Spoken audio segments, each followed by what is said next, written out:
pelaksanaan seminar. Hari ini acaranya kita akan mendengarkan pemaparan maksimal 20 menit ya, Neng ya. Cynthia, 20 menit maksimal. Dan setelah ada pemaparan dari Cynthia, kita lanjut ke sesi diskusi. Jadi dari teman-teman saya juga persilahkan jika nantinya ada yang ingin ditanyakan, terlebih dari Bu Rahmi ya, saya mohon masukannya Ibu untuk kesempurnaan laporan KP Cynthia. Silahkan yang dimulai. Ya, baik. Terima kasih, Ibu. Bismillahirrahmanirrahim. Assalamualaikum warahmatullahi wabarakatuh. Selamat siang, salam sejahtera bagi kita semua. Terima kasih kepada Ibu Rahmi Rismayani Dery selaku penguji seminar KP dan Ibu Rafika Latik Sri Murni selaku pembimbing laporan KP saya. Pada siang hari ini, tanggal 23 Maret 2022, izinkan saya, Cynthia Yudiantini, untuk mempresentasikan hasil laporan seminar kerja saya yang berjudul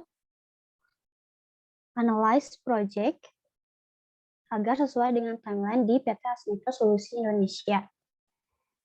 Apakah share screen saya sudah terlihat?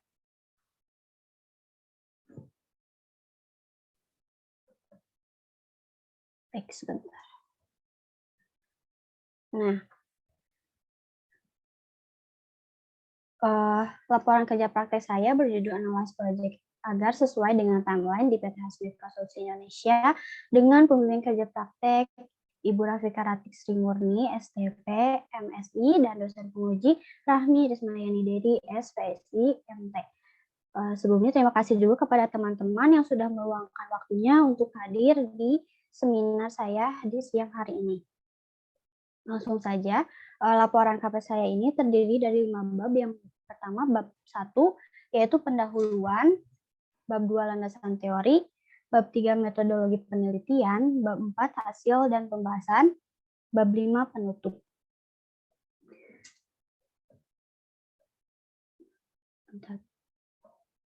Di tengah persaingan bisnis yang semakin ketat seperti sekarang, kita harus dapat mengikuti berbagai tren teknologi yang cepat berubah. Dengan menggunakan teknologi yang masih manual, itu akan menjadikan proses bisnis kita tertinggal dari bisnis yang lainnya. ERP dapat menyederhanakan berbagai aktivitas operasional bisnis yang kompleks sehingga meningkatkan efisiensi, menghemat biaya, dan mengoptimalkan produktivitas bisnis. ERP adalah paket sistem dan software yang digunakan oleh perusahaan untuk mengelola kegiatan bisnis harian seperti pengelolaan keuangan, pengadaan, produksi, proyek, SDM, dan lain-lainnya. PT Hasmikro Solusi Indonesia merupakan penyedia solusi ERP terbaik. PT Hasmikro Solusi Indonesia juga menyadari betapa pentingnya produktivitas dan efisiensi. Dalam pembuatan software ERP pasti terdapat kendala yang dihadapi, sehingga tidak sedikit proyek-proyek yang mengalami kemunduran timeline. Oleh karena itu, harus selalu terkontrol apa saja kendala yang dihadapi dan apa saja yang dapat dilakukan agar timeline tidak mengalami kemunduran. Oleh karena itu, saya mengambil judul Analyze Project agar sesuai dengan timeline di PT Hasmikro Solusi Indonesia. Di sini saya merumuskan masalah yang pertama, apa saja kendala yang dihadapi pada tiap proyek di PT Hasmikro sehingga tidak sesuai dengan timeline. Yang kedua, apa yang diperlukan agar proyek-proyek dapat berjalan lancar sesuai dengan timeline. Batasan-batasan masalahnya yang pertama, lingkup bahasan seputar proyek koordinator di Hasmikro saja. Yang kedua, hanya mengontrol proyek-proyek yang sedang dikerjakan oleh tim proyek saja. Yang ketiga, hanya membahas mengenai kendala-kendala yang dihadapi oleh tim proyek. Tujuannya yaitu mengetahui proses kerja dari proyek koordinator, mengetahui kendala yang dihadapi pada tiap proyek, mengetahui solusi terhadap kendala pada tiap proyek, mengetahui perbandingan PT Hasmikro dengan perusahaan lain. Sistematika penulisan di bab 1, pendahuluan ini menjelaskan mengenai latar belakang saya mengambil judul laporan kerja praktek ini. rumusan masalah, batasan masalah, tujuan kerja praktek, dan sistematika penulisan. Di bab 2 ini saya berisikan mengenai pengertian ERP, implementasi ERP, manfaat ERP, modul-modul yang ada di ERP, software ERP, pengertian proyek, pengertian timeline, dan pengertian project koordinator. Di bab 3, metode penelitian berisikan mengenai mengetahui waktu dan tempat pelaksanaan kerja praktek, metode penelitian, prosedur penyusunan kerja praktek, dan proses kerja project koordinator. Di bab 4, hasil dan pembahasan. Bab ini menjelaskan mengenai profil perusahaan, struktur organisasi, produk dari perusahaan, proses bisnis perusahaan, proyek koordinator di PT Hasmikro, kendala proyek serta cara menanganinya, dan yang terakhir perbandingan PT Hasmikro dengan perusahaan lain. Nah, di bab 5 itu ada penutup, berisikan kesimpulan serta saran yang membangun bagi perusahaan. Langsung saja, ERP itu merupakan sebuah konsep sistem yang dirancang untuk mengintegrasikan seluruh area fungsi dalam sebuah perusahaan untuk menghasilkan proses bisnis yang efektif dan efisien. Jadi di dalam ERP ini, divisi dengan divisi itu bisa dihubungkan, bisa berbaur, bisa bekerja sama di dalam satu sistem ERP ini. Nah, implementasi ERP ini tuh ada 3. Yang pertama on-premise ERP, yang kedua cloud ERP, yang ketiga hybrid ERP. Nah, dalam apabila kita akan mengimplementasikan on-premise ERP ke dalam untuk sistem ERP kita, nah si perusahaan itu harus memiliki server, desain, developer sendiri, sehingga ini itu membutuhkan biaya yang lebih besar karena kita harus menyediakan sendiri oleh perusahaannya. Nah, yang kedua, cloud ERP ini itu menjadikan internet sebagai pusat pengelolaan data dan aplikasi yang nantinya pengguna itu akan diberikan hak akses atau login. Nah, sehingga perusahaan itu tidak perlu memiliki apapun yang dibutuhkan untuk menyimpan data mereka karena sudah disimpan ke dalam cloud. Yang ketiga, hybrid ERP.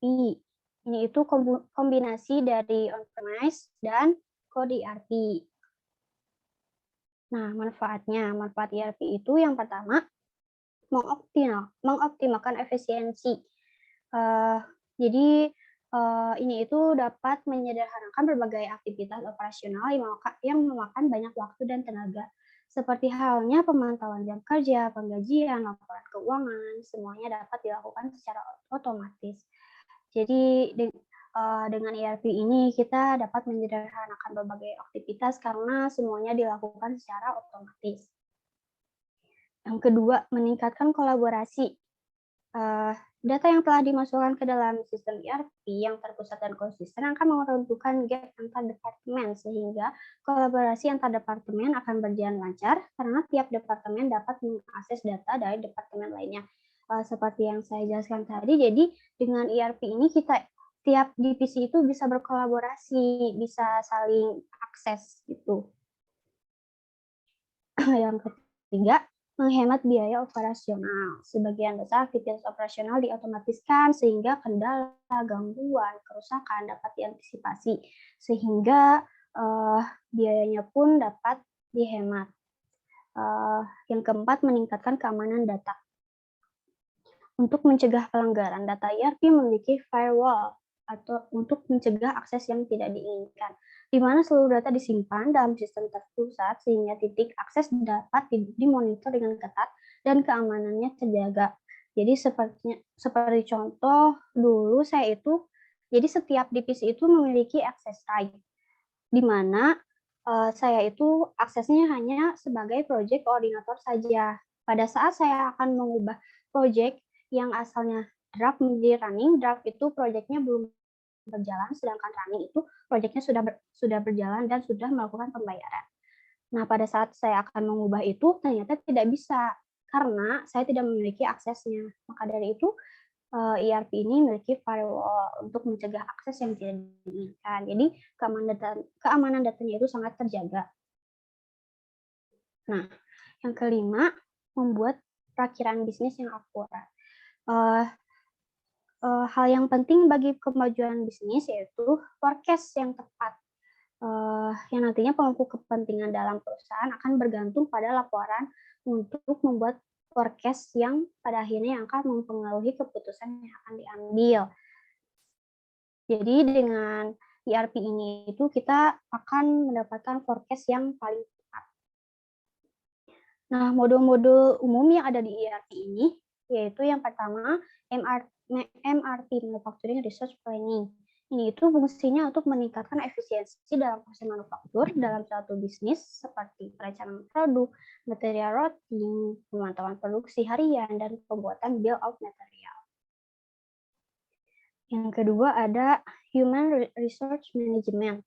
Ini itu pastinya membantu efisiensi Departemen SDM atau HR dalam perusahaan. Ini itu membantu mengelola informasi karyawan seperti penilaian kerja, deskripsi pekerjaan, keterampilan, kehadiran, cuti, dan lain-lain. Yang selanjutnya, SCM, Supply Chain Management. Modul ini memberikan perusahaan visibilitas ke seluruh rantai pasokan dari awal hingga selesai. Fitur-fiturnya itu ada manajemen inventaris, manajemen pesanan, manajemen pengadaan, pelacakan logistik, dan pengiriman barang, perencanaan dan perkiraan atau forecasting, manajemen pemasok, dan manajemen pengembalian barang. Selanjutnya yaitu modul CRM, Customer Relationship Management. Ini itu hampir mirip modul penjualan, tetapi fokusnya lebih pada pengelolaan pelanggan saja. Fungsinya ini itu mengelola pipeline penjualan, mencatat riwayat interaksi pelanggan, namanya marketing campaign, laporan perilaku dan pola pembelian pelanggan, dan lain-lain. Pipeline itu tampilannya seperti ini. Jadi nanti di sini ada pelanggan-pelanggan, jadi kita bisa berinteraksi. Misalkan ada pelanggan baru ini misalkan sudah tertarik dan sudah agree dengan akan membeli produk-produk kita, maka kita pindahkan ke one gitu. Selanjutnya modul sales. Modul ini berfungsi menemani alur kerja penjualan seperti pertanyaan penjualan, penawaran, sales order, dan faktur. Integrasi modul penjualan dan CRM dapat mempercepat siklus penjualan dan menghasilkan keuntungan lebih besar bagi perusahaan. Nah, software ERP ini ada 3. Yang pertama, Odoo ERP, yang kedua, Sage Intacct, yang ketiga, Oracle e-Business Suite. Nah, Odoo itu berasal dari Amerika, dikembangkan oleh perusahaan Amerika Serikat, yaitu Odoo, yang digunakan untuk mengelola bisnis perusahaan secara menyeluruh. Jadi dengan Odoo ini, semua modul atau divisi itu bisa digunakan di dalam Odoo ini, sistem Odoo ini. Nah, kalau Sage Intacct, ini itu sama dikembangkan oleh perusahaan asal Amerika Serikat juga, namun berfokusnya hanya pada pengelolaan keuangan saja. Kelebihannya itu mudah digunakan, fiturnya lengkap, transaksi pembelian yang cepat, dan sistem keamanan yang tinggi. Yang ketiga, Oracle e-Business Suite. Ini itu dikembangkan oleh Oracle Corporation yang berasal dari Amerika Serikat. Modul-modulnya itu ada SCM, HR Management, Project, Procurement, dan CRM. Kelebihannya, perencanaan rantai nilai, manajemen portofolio proyek dikelola secara akurat dan dilengkapi dengan kemampuan analitik SDM. Jadi, kalau Odoo itu semua modul, semua divisi itu bisa ada di dalam Odoo, bisa dijalankan dalam Odoo, sedangkan Sage Intacct itu hanya mengelola keuangan saja. Kalau Oracle Business itu hanya meliputi SCM, HR, MS, Project, Procurement, dan CRM saja. Selanjutnya, Project Coordinator. Project Coordinator adalah pengelolaan tugas sehari-hari dalam perusahaan, koordinasi proyek yang efektif dalam memaksimalkan kinerja tim di tempat kerja. Jadi seorang project coordinator itu mengkoordinasikan tim project-nya agar dapat memaksimalkan kinerja tim untuk proyek-proyek yang sudah ditentukan timeline-nya. Selanjutnya, waktu dan tempat pelaksanaan kerja praktek saya yaitu dilaksanakan pada tanggal 1 September 2021 hingga tanggal 28 Februari 2022 yang bertempat di PTS Mikro yang berada di New Soho, Podomoro City, Unit 3710, Jakarta Barat.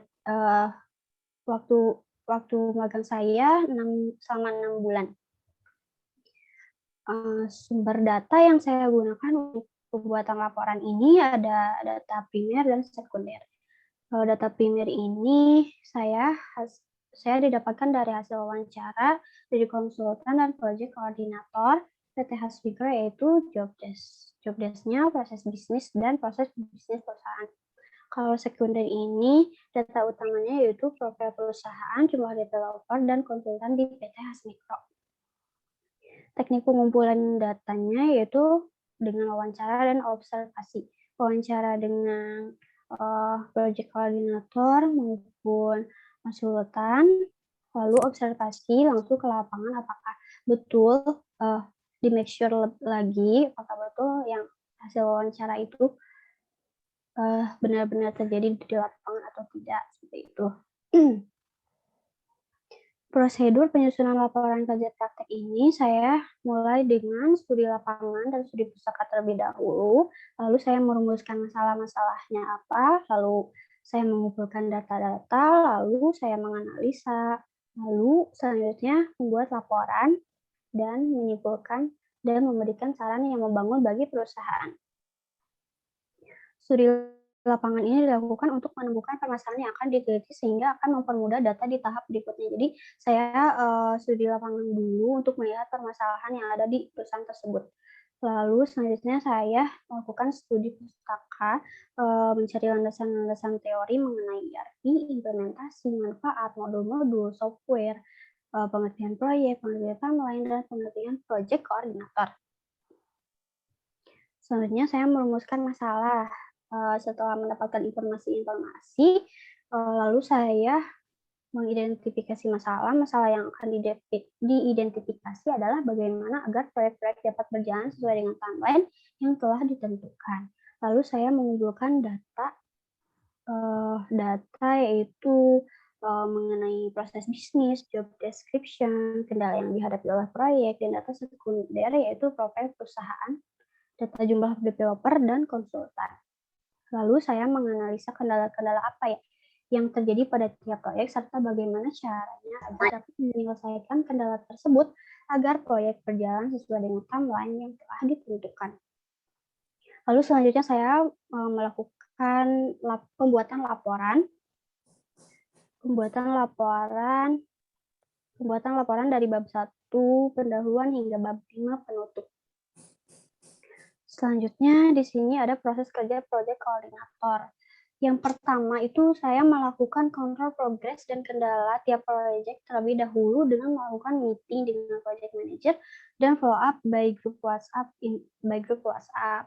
Setelah saya mengetahui updatean dari progres tiap proyek, saya menganalisa kebutuhan proyek terlebih dahulu. Nah, kebutuhan proyek itu bermacam-macam. Contohnya ada kekurangan konsultan, klien yang tidak merespon, ataupun kekurangan developer. Nah, apabila kekurangan konsultan, kita cari dulu nih konsultan yang pendingannya sedikit, atau konsultan yang tidak drive langsung proyek tersebut. Misalkan proyek yang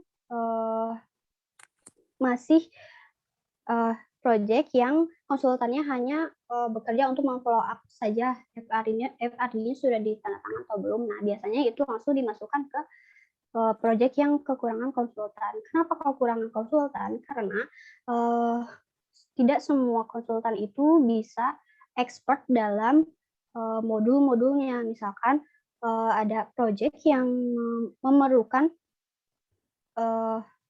project yang membeli modul accounting, sedangkan konsultan tersebut tidak expert dalam modul accounting itu. Makanya dicarilah konsultan yang expert dalam mengerjakan modul tersebut, lalu diassign ke project yang membutuhkannya.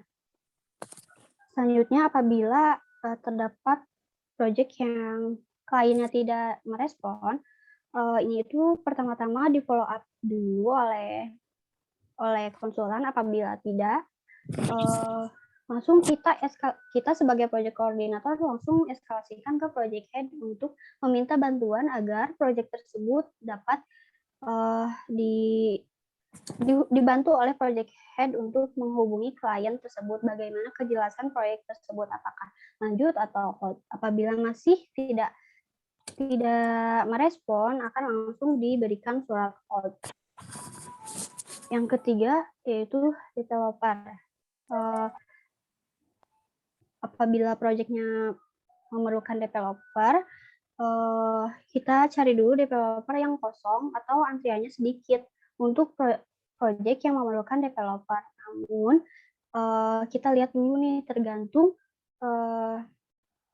proyek tersebut urgent atau tidaknya. Kalau urgent, kita selipkan ke developer. Kalau tidak, kita biasanya bisa juga mencari developer di situs-situs yang menyediakan developer freelance. Selanjutnya, profil perusahaan. PT Hasmikro ini berdiri pada tahun 2015 dengan misi menghadirkan manfaat solusi otomatis selama perjalanan PT Hasmikro telah melayani berbagai industri di Singapura sambil terus mengembangkan sistem PT Hasmikro. Visi dan misinya yaitu visi dari PT Hasmikro Solusi Indonesia yaitu menjadi brand terdepan di Asia Pacific Accreditation Cooperation dalam bidang solusi otomatis dan turut berperan dalam kemajuan industri-industri yang PT Hasmikro Solusi Indonesia naungi. Misinya selalu berinovasi untuk menjadi top class bisnis software, memberikan pelayanan konsumen terbaik, dan melakukan yang terbaik untuk para klien. Yang ketiga, meningkatkan kinerja produktivitas dan efisiensi proses bisnis para klien. Selanjutnya, struktur organisasi. Mohon maaf jika tidak jelas, di sini saya akan sebutkan saja. Yang pertama ada CEO, lalu turun ke kanan ada business developer direktur, lalu di bawah business developer direktur itu ada BD manager, ada juga marketing manager, ada juga customer service manager. Nah, di bawah CEO ada juga head of operation, di bawah head operation ada project coordinator, ada project manager, dan di bawah project manager ada konsultan, ada juga business analyst, ada lead developer, ada support manager juga. Nah, itu project head di Indonesia. Sedangkan di Singapura juga ada operation manager juga. Di bawah operation manager itu ada konsultan, system analyst, developer. Nah, di bawah CEO juga ada head of HR. Di bawah HR ada recruiter, general affairs, dan payroll. Dan juga L&D officer. Selanjutnya ada head of finance staff, ada finance staff, ada juga finance staff, ada juga ARAP dan GL admins. Selanjutnya ada head of product, ada DevOps, product owners juga. Nah, produk-produk di PT Hasmikro itu banyak sekali. Di sini saya mengambil yang paling best seller saja. Yang pertama ada software ERP. Software ERP ini untuk otomatiskan berbagai aspek bisnis. Fitur-fitur utamanya itu ada mengelola ribuan SKU atau stock keeping unit secara akurat, dapat mencegah kesalahan input dan miskalkulasi dan kehilangan stok. SKU itu seperti kode-kode unik dari tiap perusahaan. Nah, dapat juga pembukuan otomatis sehingga kita dapat mencatat semua pengeluaran biaya, rekonsiliasi bank, dan transaksi penjualan secara otomatis. Yang ketiga, meningkatkan penjualan. Karena di dalamnya itu ada kemudahan memonitor prospek, follow up, dan estimasi angka penjualan.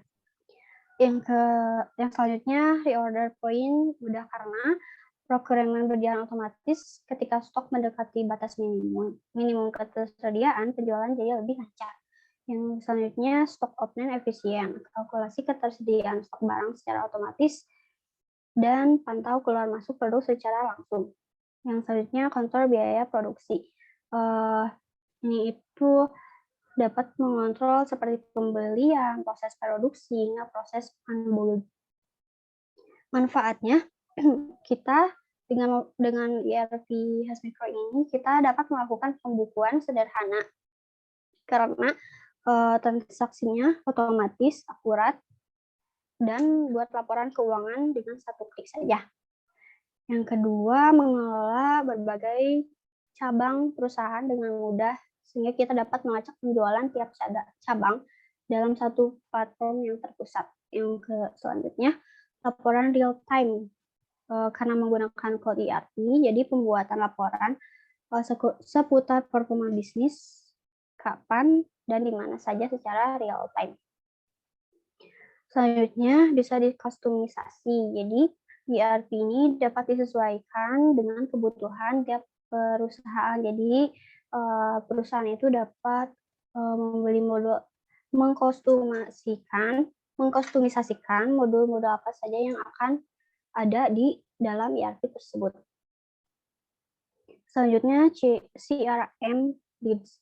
CRM Leads ini itu Customer Relationship Management, yang di dalamnya itu ada pelanggan-pelanggan yang potensial. Jadi kita dapat melihat pelanggan-pelanggan yang potensial untuk membeli produk-produk kita. Fitur-fiturnya itu ada Sales Pipeline Management. Ini itu dapat menggunakan drag and drop customizasi timeline penjualan sesuai preferensi. Yang kedua, sales time management. Jadi kita dapat melacak setiap update yang dibuat oleh sales person. Delegasikan tugas yang dapat dan pantau setiap pencapaian penjualan. Yang ketiga, revenue forecasting. Jadi dengan produk Hasmicro ini kita akan mendapatkan estimasi revenue yang akan dihasilkan dari setiap prospek secara akurat dan buat daftar prioritas prospek dengan lebih mudah. Selanjutnya ada email marketing management, call login management, sales report generation. Manfaatnya untuk mendapatkan kemudahan dalam mengelola data prospek dan mengidentifikasi prospek potensial. Selanjutnya, pemantauan menyeluruh. Jadi, seluruh aktivitas penjualan itu dapat terpantau dengan baik. Pelaporan otomatis. Informasi lengkap mengenai penjualan dapat dihasilkan hanya dalam hitungan detik saja. Yang selanjutnya dapat disesuaikan. Jadi tahapan penjualan dapat diatur dengan fungsi drag and drop melalui sales pipeline yang mudah dikustomisasi. Selanjutnya ada CRM sales. Dengan CRM sales ini itu penjualan lebih cepat dan efektif. Produktivitas tim penjualan sales juga lengkap. Fitur-fiturnya ada quotation sales order management. Penawaran untuk setiap prospek, mengkonversikannya ke sales order dan membuat invoice secara instan hanya dengan satu sistem. Yang kedua, multi price list, dapat membuat daftar harga yang berbeda untuk setiap prospek dan kirim penawaran berdasarkan daftar harga yang ditentukan itu langsung melalui sistemnya. Sales target management, menentukan target penjualan dengan jelas dan memberikan tugas ke tenaga penjualan yang tepat, lalu memantau kemajuan yang dibuat oleh setiap tenaga penjualan. Selanjutnya, payment follow-up management. Jadi, otomatis akan mem-follow up atau reminder. Selanjutnya, sales commission management. Jadi, sistem dapat menghemat waktu dengan mengotomatiskan perhitungan komisi untuk setiap tenaga penjualan berdasarkan target yang dicapai. Selanjutnya, in-depth analytic reporting. Ini itu dapat menghasilkan laporan analitik penjualan lengkap yang dapat dilihat dalam berbagai format seperti pivot, diagram, garis, lingkaran, dan batang. Manfaatnya yaitu cash flow yang teratur karena melalui pembayaran yang tepat waktu dengan bantuan reminder otomatis. Analisis lengkap karena kita dapat mengetahui upaya pemasaran yang paling efektif dengan mengidentifikasi channel penjualan mana yang paling berkontribusi pada penjualan. Selanjutnya, optimalkan penjualan, meminimalkan proses manual yang membawa waktu dan fokus pada meningkatkan konversi penjualan. Selanjutnya, tingkat akurasi. Ini dapat menghitung komisi penjualan secara akurat berdasarkan target penjualan yang dicapai oleh setiap sales person. Produk selanjutnya yaitu accounting, yaitu dapat mengotomatiskan pengelolaan arus kas, pembuatan laporan keuangan, rekonsiliasi bank, jurnal, penyesuaian, pembuatan faktur, dan lain-lainnya. Fitur-fiturnya itu ada financial dashboard. Jadi kita dapat memonitor kondisi keuangan bisnis secara menyeluruh. Selanjutnya cash flow forecasting. Ini dapat membantu mengetahui pendapatan dan biaya pengeluaran secara tepat dalam jangka waktu yang dapat ditentukan. Selanjutnya,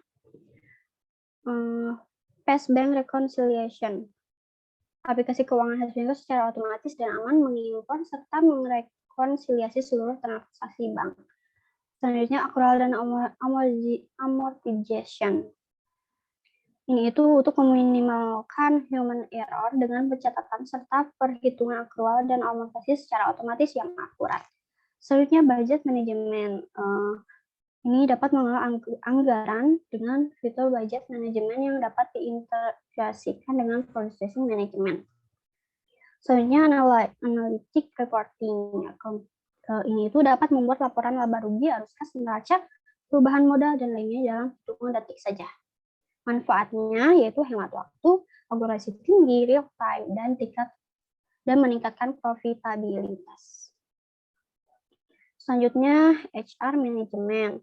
Dengan HR Management ini dapat hitung gaji dan pajak, PPh 21, lalu mengelola cuti dan daftar kehadiran, proses reimbursement, dan kegiatan operasional lainnya. Fitur-fiturnya ada payroll management. Jadi, dengan payroll menghitung gaji secara akurat berdasarkan waktu kerja, jam lembur, dan kehadiran karyawan. Yang kedua, employee database. Kalau informasi karyawan, mulai dari data pribadi hingga keuangan dengan aman. Yang ketiga, expense management. Yang selanjutnya, attendance management, employee contract management, dan leaves management.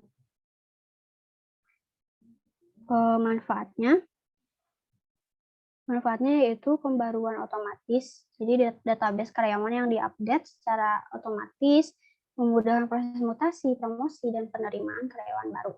Prosesnya instan. Yang ketiga, integrasi kalender. Jadi dengan kalender Google mempermudah pemantauan jadwal meeting untuk setiap karyawannya. Yang selanjutnya, evaluasi KPI, Key Performance Indicator. Jadi evaluasi lebih mudah dengan berdasarkan KPI masing-masing. Jadi KPI itu penilaian performa dari tiap karyawan. Selanjutnya, inventory. Inventory ini untuk mengoptimalkan tingkat persediaan, pantau proses stok transfer, estimasi kebutuhan inventaris, dan mengefektifkan pengelolaan stok di setiap lokasi dengan inventory management system. Fitur-fiturnya ada barcode management, lot and serial number tracking, stock request management, inventory valuation, stock aging analysis. Manfaatnya, monitor perpindahan stok. Jadi kita dapat mengatur dan mengawasi perpindahan stok manajemen barang dari satu lokasi ke lokasi gudang secara otomatis. Selanjutnya, operational dashboard. Kita dapat memantau jumlah stok gudang, internal transfer stok, dan stok out melalui dashboard secara real time. Selanjutnya, optimasi tingkat stok. Jadi kita dapat mengoptimalkan kontrol inventaris dengan notifikasi otomatis ketika stok mulai habis dan estimasi kebutuhan stok yang akurat. Selanjutnya memaksimalkan inventory control. Jadi dapat mencegah penimbunan stok barang di gudang.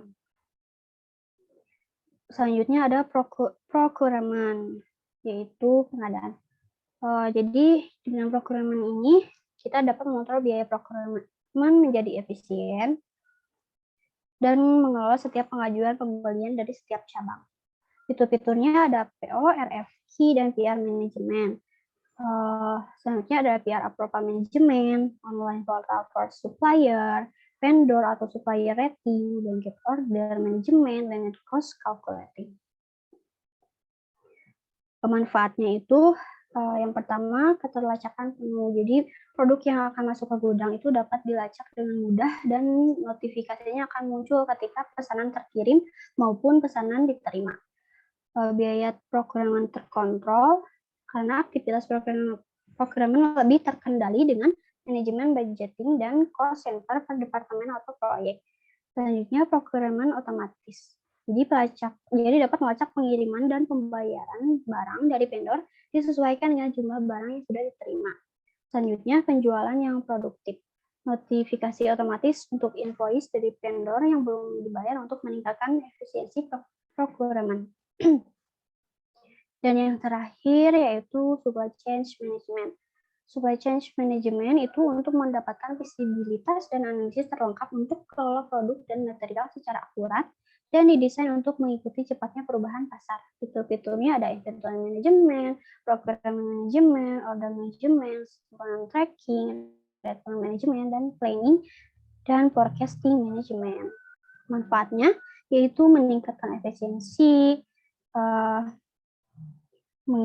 pengiriman akan tepat waktu, manajemen gudang terkendali, dan memprediksi penjualan.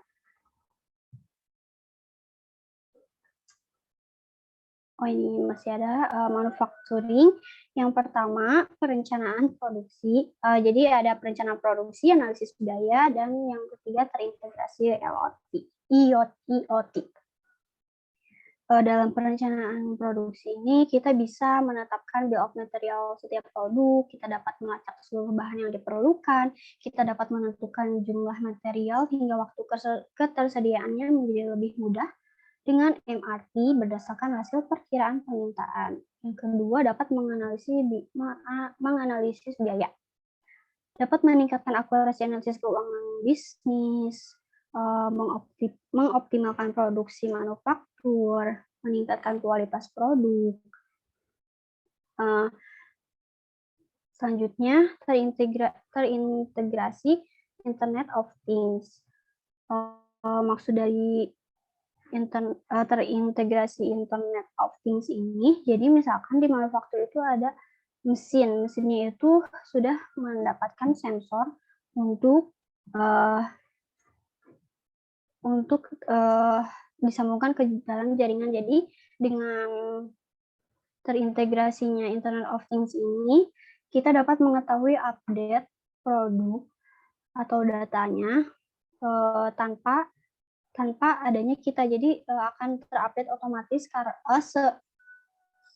terupdate otomatis selama internetnya itu masih menyambung atau menyala. Ini itu dapat meningkatkan efisiensi proses produksi dengan mengotomatiskan penjadwalan manufaktur, yang selanjutnya memantau kinerja karyawan, selanjutnya menyederhanakan kegiatan produksi manufaktur dengan sistem exponential moving average yang telah terintegrasi dengan teknologi Internet of Things. Jadi beban paling tinggi dahulu. Manfaatnya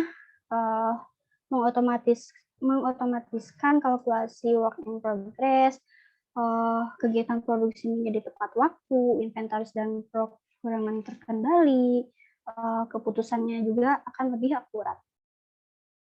Terakhir yaitu point of sale. Point of sale ini dapat melakukan transaksi atau promosi, pantau inventaris, dan buat laporan penjualan dalam satu platform saja. Fitur-fiturnya ada multi-payment method. Metode pembayarannya itu dapat beragam seperti uang tunai, kartu kredit, debit, atau e-wallet. Selanjutnya inventory tracking. Jadi dapat update inventory secara real time. Selanjutnya customer dan promotion management, kelola data pelanggan dan membership, buat promosi yang dipersonalisasi dan kalkulasikan program tersebut dalam transaksi dengan mudah. Yang selanjutnya isi billing dan reconciliation. Cetak, ini tuh dapat mencetak atau kirim invoice setelah transaksi selesai dan sesuaikan jumlah uang yang diterima dengan catatan transaksi yang dimiliki secara otomatis. Selanjutnya return, refund, dan credit management.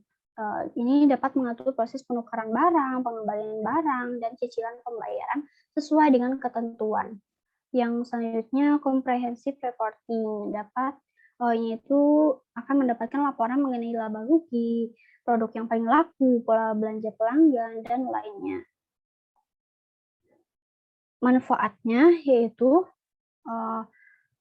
transaksi offline atau online, jadi bisa dilakukan tanpa internet maupun dengan internet. Yang selanjutnya semua cabang terkendali.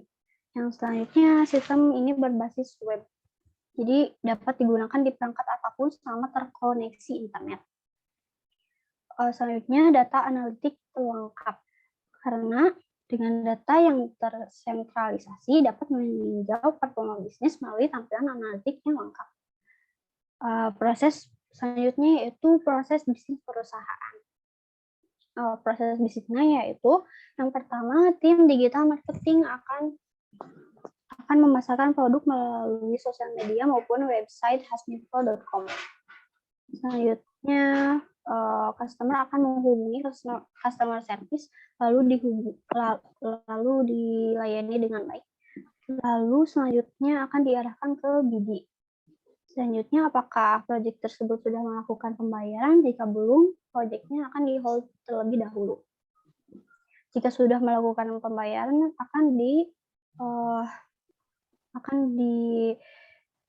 dilanjutkan ke head of operation untuk dipersiapkan projectingnya. Lalu setelah disiapkan timnya, lalu diserahkan ke project team.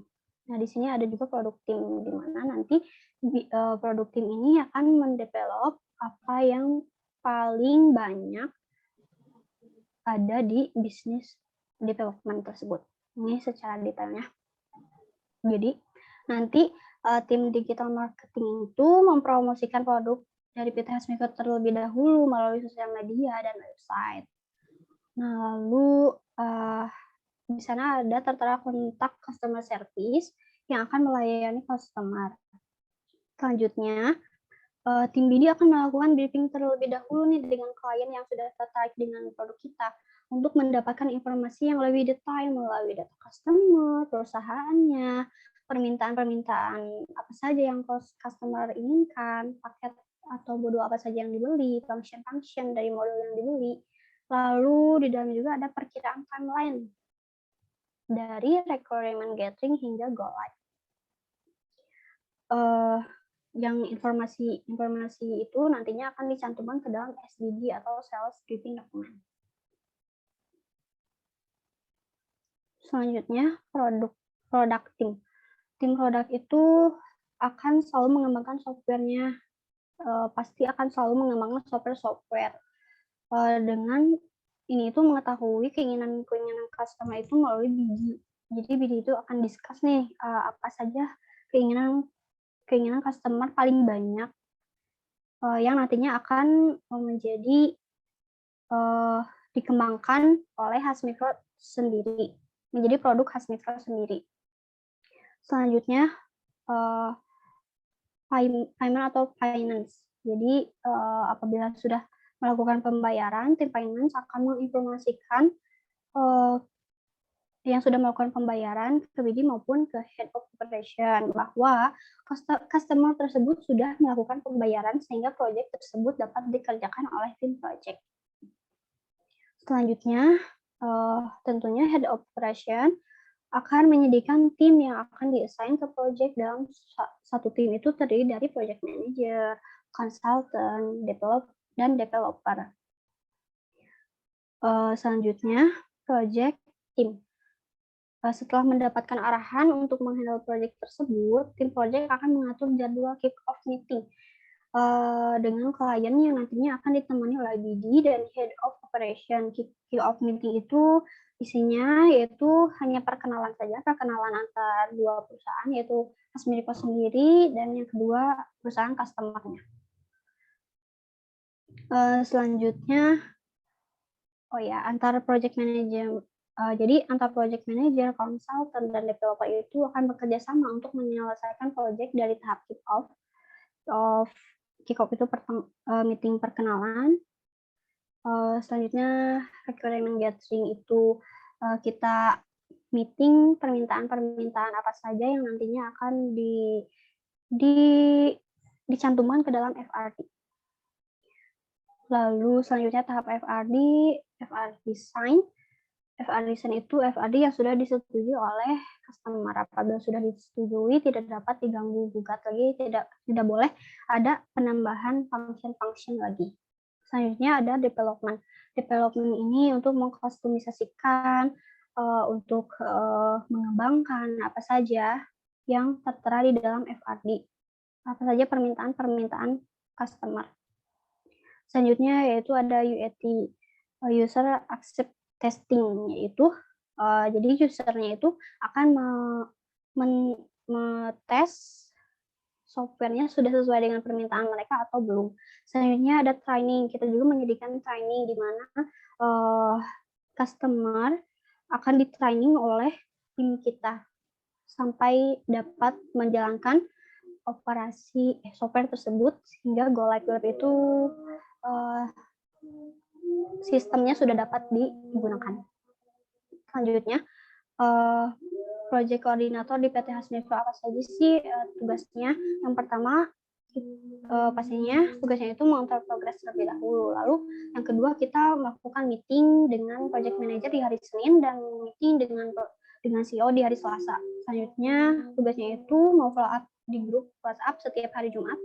Selanjutnya kita melihat kebutuhan apa saja yang dibutuhkan oleh project. Lalu kita mencari konsultan untuk di-assign ke project tersebut. Lalu kita menginformasikan kepada project head karena ada project yang memerlukan bantuannya. Yang ketiga, developer. Kita mencari developer dan mencari developer yang kosong ataupun developer yang antriannya sedikit untuk diberikan ke project yang memerlukan developer. Selanjutnya, kendala-kendala apa saja sih yang ada di Hasmiko ini? Yang pertama, kekurangan developer. Jumlah developer yang ada di Hasmiko itu ada 25 developer. Sedangkan project yang membutuhkan developer itu ada 30 project. Yang pertama yang kita lakukan yaitu list project yang memerlukan developer. Lalu kita lihat dulu nih project mana yang lebih mendesak agar lebih didahulukan. Biasanya itu kita lihat dari timeline, apakah timeline-nya masih panjang atau pendek. Selanjutnya mencari developer yang antrian tasnya tidak terlalu banyak. Selanjutnya apabila kita sudah menemukan developer, lalu kita assign developer tersebut ke proyek yang membutuhkannya. Selanjutnya kendala selanjutnya itu kekurangan konsultan. Konsultan yang ada di PT Hasmiko ini ada 25 konsultan. Sedangkan project yang masih ongoing itu ada kurang lebih 80 project. Sehingga kita masih memerlukan banyak konsultan. Yang pertama itu kita harus melis proyek yang memerlukan konsultan, proyek apa saja yang memerlukannya. Lalu kita lihat nih proyek yang lebih mendesak agar lebih didahulukan pastinya. Selanjutnya kita cari konsultan yang proyeknya tidak terlalu banyak, tidak handle project banyak, dan bukan di fase yang memerlukan konsultan mengerjakan langsung proyek tersebut. Lalu selanjutnya apabila sudah menemukan, langsung kita assign konsultan ke proyek yang memerlukan konsultannya. Selanjutnya kendalanya yaitu klien yang kurang respon. Yang pertama, kita list dulu klien dari project apa yang memerlukan bantuan project head untuk dihubungi. Selanjutnya, info project head untuk membantu menghubungi ke klien. Yang ketiga, project head akan menghubungi klien secara langsung. Nah, jika klien sudah dihubungi, project head dihubungi oleh project head, namun masih belum respon nih, pastinya nantinya itu akan diberikan surat on hold. Nah, di sini saya mencantumkan contoh klien dari Has Mikro. Ada 10 di sini. Yang pertama Rucika. Rucika ini kemarin Rucika Toyota Marimas ini itu kemarin kendalanya memerlukan tambahan developer. Bank BTP ini kendalanya dari klien Astra dan Bank Mega ini proyek baru, masih requirement gathering, masih memitingkan permintaan mereka. Selanjutnya Marimas dan Jaya Lestari ini kekurangan developer isunya. Yang selanjutnya Tata Metrika dan Intimkara ini isunya dari klien. Mohon maaf.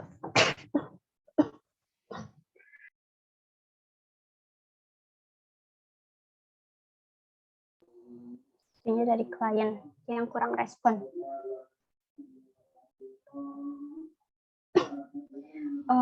Ini adan dulu, Bu. Boleh untuk adan dulu.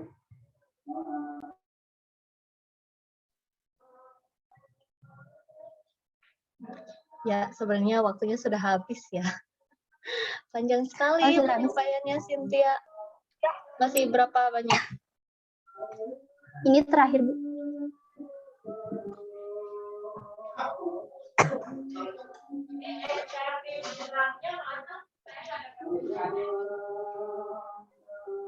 Dari Pak Ade.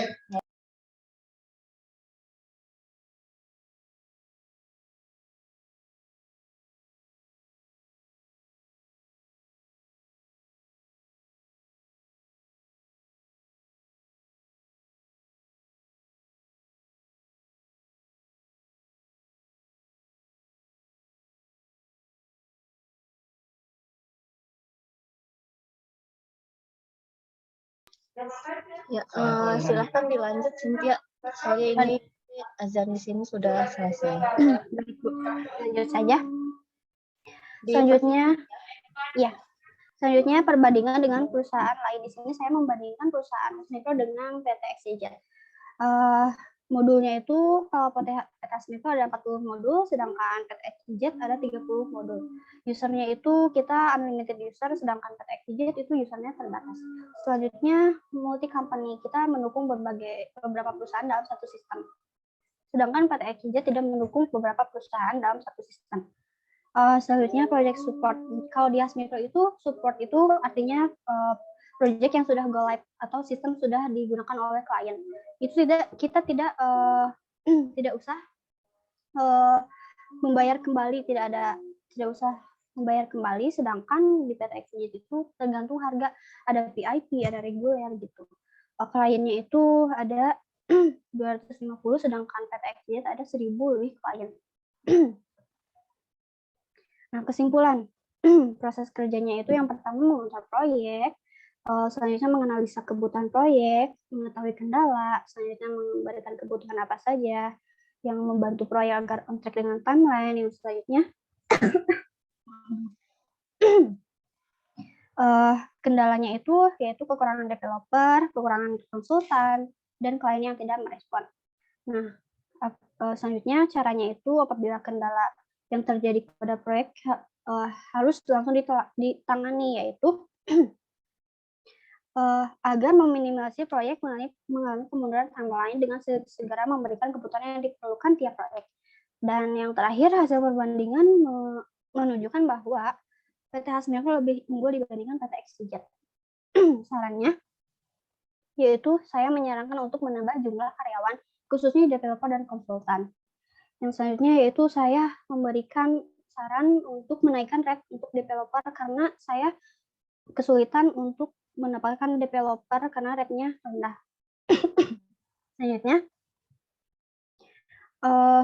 saya menyarankan untuk menambahkan project manager agar proyek-proyek yang tidak memiliki project manager itu agar lebih terarah. Selanjutnya, saya menyarankan untuk menaikkan rate.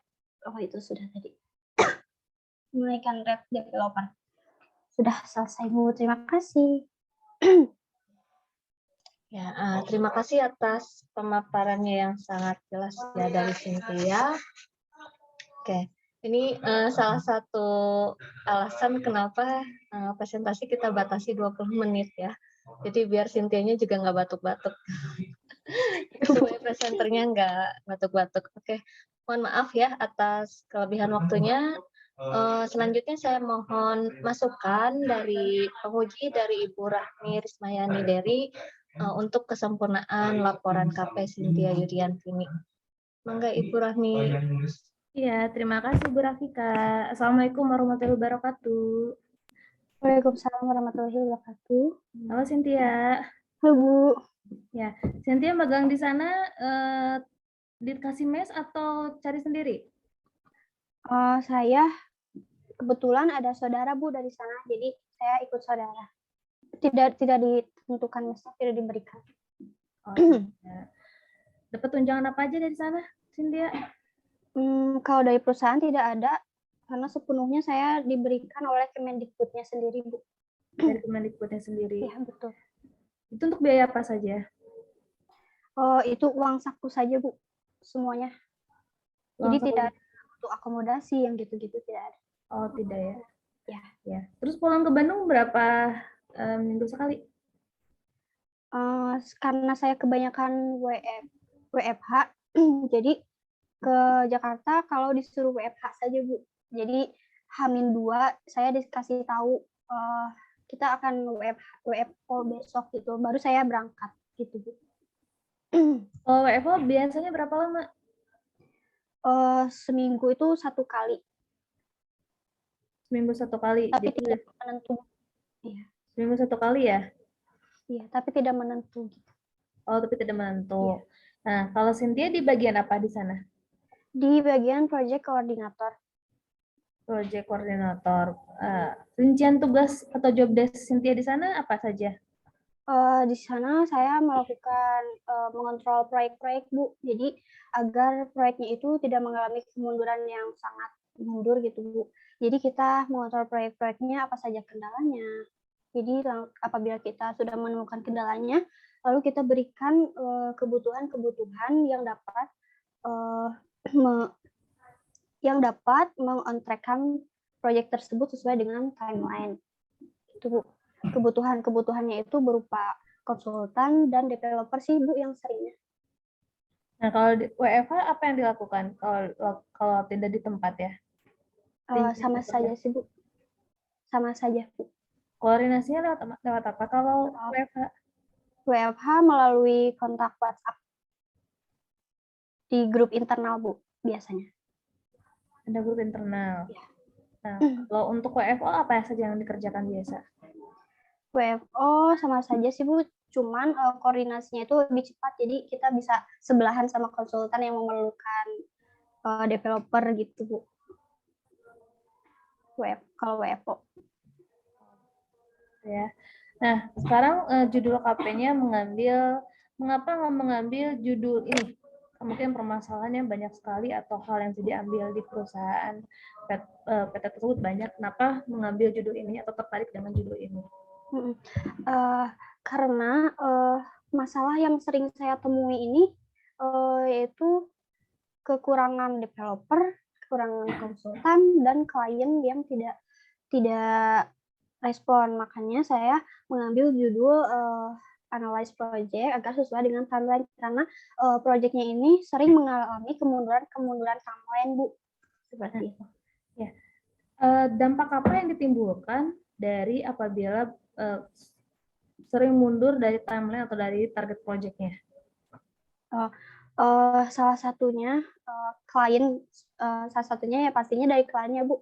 Klien itu tidak semuanya baik, pasti ada saja yang marah-marah. Nah, dampaknya itu salah satunya kliennya marah-marah sampai ada klien yang meminta refund. Itu dampak paling besarnya itu, Bu.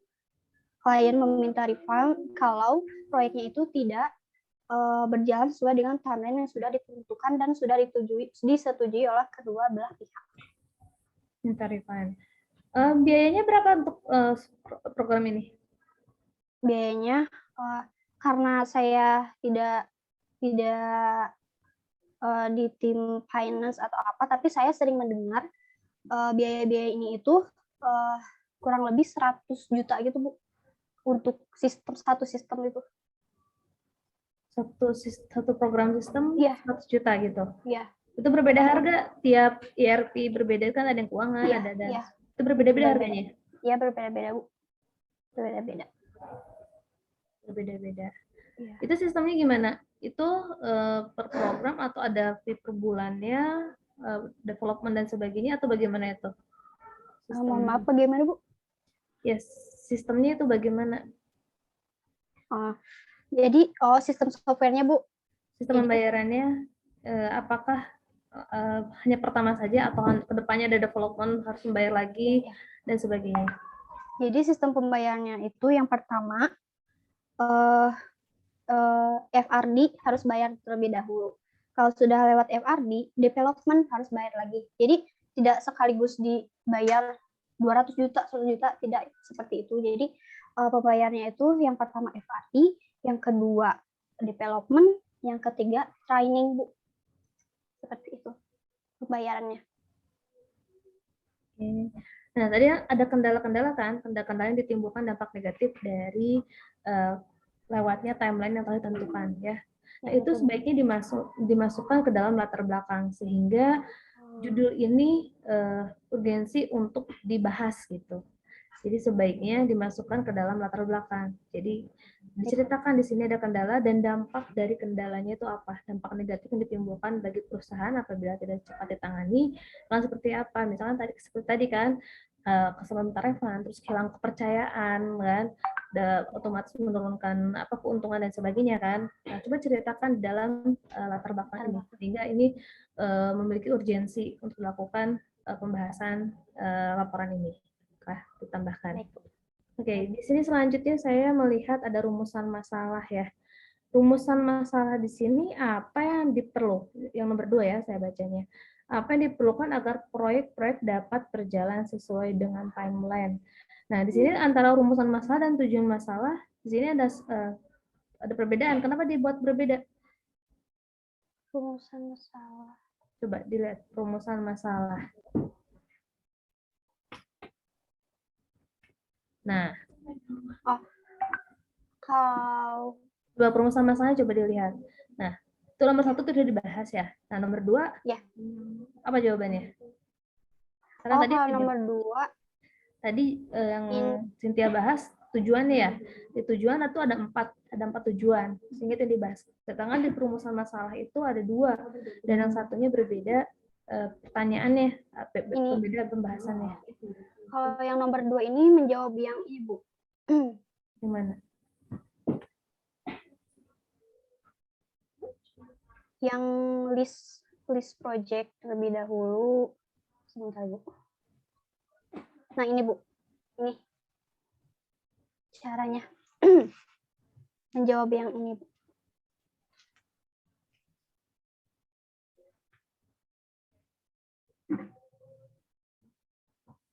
Kekurangan developer. Pembahasan nomor 2 itu tadi saya lupa soalnya. Bagaimana caranya untuk agar timeline sesuai? Supaya tidak terjadi kendala kan? Ya, betul. Nah, betul.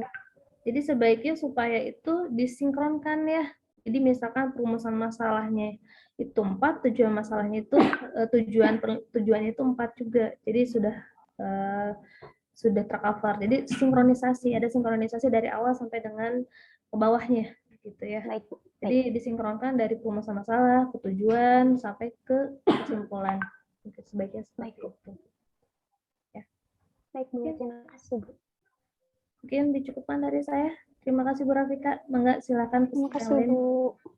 Assalamualaikum warahmatullahi wabarakatuh. Waalaikumsalam warahmatullahi wabarakatuh. Terima kasih, Bu. Ya, terima kasih atas masukannya Bu Rahmi selaku penguji. Cynthia tadi dicatat ya. Ya.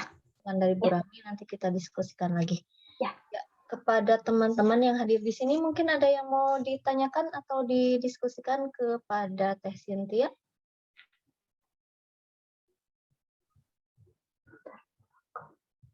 Ada siapa nih? Ada Wawan? Mega, Teh Linda yang udah KP mau TA. Ada yang ditanyakan kepada Cynthia? Tidak ada, Bu. Tidak ada ya.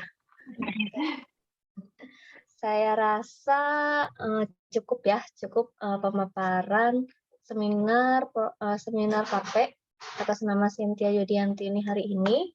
Alhamdulillah telah terlaksana dengan lancar, walaupun masih banyak kekurangan dari kami selaku penyelenggara ataupun pemateri seperti itu ya. Terima kasih atas masukan yang telah diberikan dan juga atas partisipasi teman-teman dan juga Bu Rahmi selaku penguji dan Bu Lara selaku penyelenggara. Kita akhiri seminar KP hari ini dengan membaca hamdalah bersama-sama.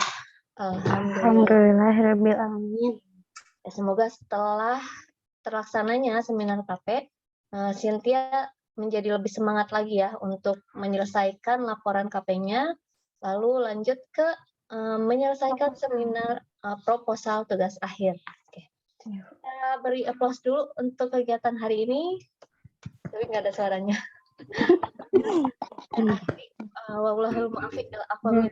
Assalamualaikum warahmatullahi wabarakatuh. Waalaikumsalam warahmatullahi Terima kasih, Ibu. Ya, semangat terus Cynthia. Ibu, terima kasih, Bu. Izin pamit.